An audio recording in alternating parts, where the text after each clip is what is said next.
Chapter 17 की starting Oreo से होती है, जो पिछली रात की बात को भूल नहीं पा रहा था जो असाई ने उसके साथ किया।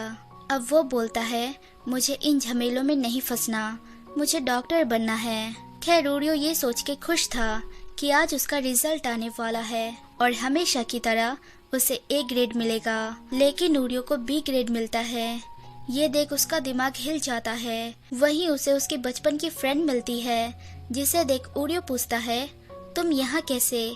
वो बोलती है, मैं यहाँ आती रहती हूँ क्योंकि मुझे भी यहाँ एडमिशन लेना है। खैर सिराही को ए ग्रेड मिले थे। ओरियो उसका रिजल्ट देख शॉक था। सिराही बोलती है, तुम्हें किस बात की टेंशन है ओरियो? तुम तो सुंदर सुंदर पुजारिन के साथ रहते हो, वहाँ के अधिकारी भी बनने वाले हो। ये सुन ओरियो को गुस्सा आता है। दूसरी ओर वो तीनों बहनें देखती हैं, ओरियो घर पे नहीं है, लेकिन उसका रिजल्ट वहीं रखा है। यहाँ ओरियो माहिरू के साथ अपनी मॉम के ग्रेव के पास आया था, जहाँ उनमें आमागामी श्राइन की बात होती है।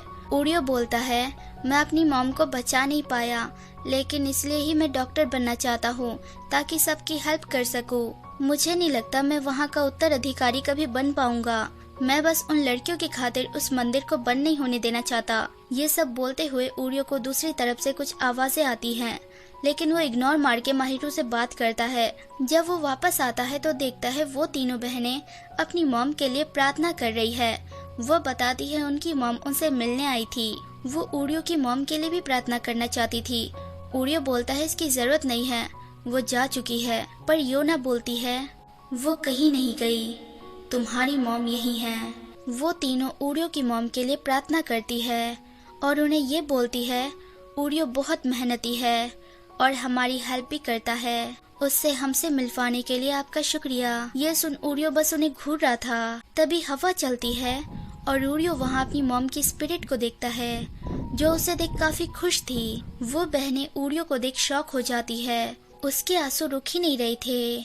उनके पूछने पे वो बोलता है, आंखों में मिट्टी चली गई थी। अगले सीन में हमें तीनों बहनों की रियल स्टोरी दिखाई जाती है। असल में याई, योना, असाई तीनों लड़कियां अनाथ थी। उनका नाम पहले कुछ और था, लेकिन जब वो श्राइन की पुजारिन से मिली तो उन्होंने उनका नाम योना, याई और असाई रख दिया।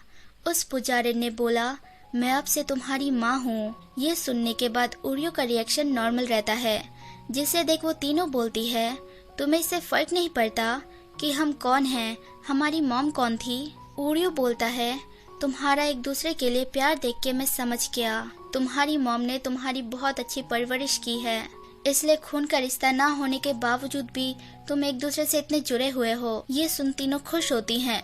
अब ओरियो ये बोल के चला जाता है, जब हम चारों ही एक जैसे हैं तो साथ मिलके रहते हैं। लेकिन उस दिन के बाद से सब अजीब हो रहा था। कपड़े टांगते हुए ओरियो की हेल्प करने असाई आ जाती है।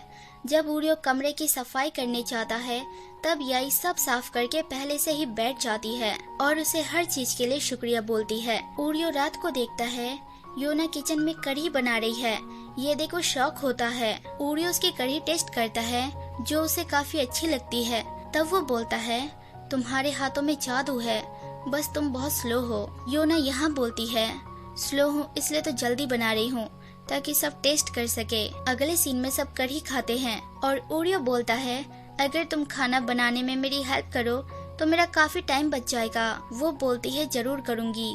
अचानक वो तीनों उठ जाती है और ओरियो को शुक्रिया करती है हर चीज के लिए और बोलती है, हम तुम्हें आजाद करते हैं। अब स्टोरी पीछे जाती है, जहाँ ओरियो ने माहिरू को बोला था, मैं उन लड़कियों की खातिर उस मंदिर को बंद होने से बचा रहा हूँ, पर मुझे नहीं लगता मैं वहाँ का उत्तराधिकारी कभी बन सकता हूँ। असल में ये बात उन तीनों लड़कियों ने सुन ली थी, जो वहाँ पीछे की ओर से आई थी। वो ओरियो की मॉम के ग्रेव पे जाती है और तीनों उसके बारे में बात करती है।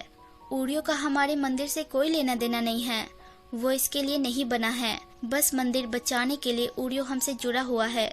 असल में उसके लिए इम्पोर्टेंट ऑर्फनेज के बच्चे हैं, जिनके लिए वो कुछ करना चाहता है। हम उसे ऐसे अपने फायदे के लिए यूज नहीं कर सकते। इसलिए वो तीनों डिसाइड करती है ओरियो को अपने बारे में सब बता देंगी और उसे आजाद कर देंगी। वो दोनों बहनें बोलती हैं, लेकिन याई तुम उसे पसंद करती हो। पर वो बोलती है, कोई बात नहीं, अगर वो खुश है तो मैं खुश हूँ।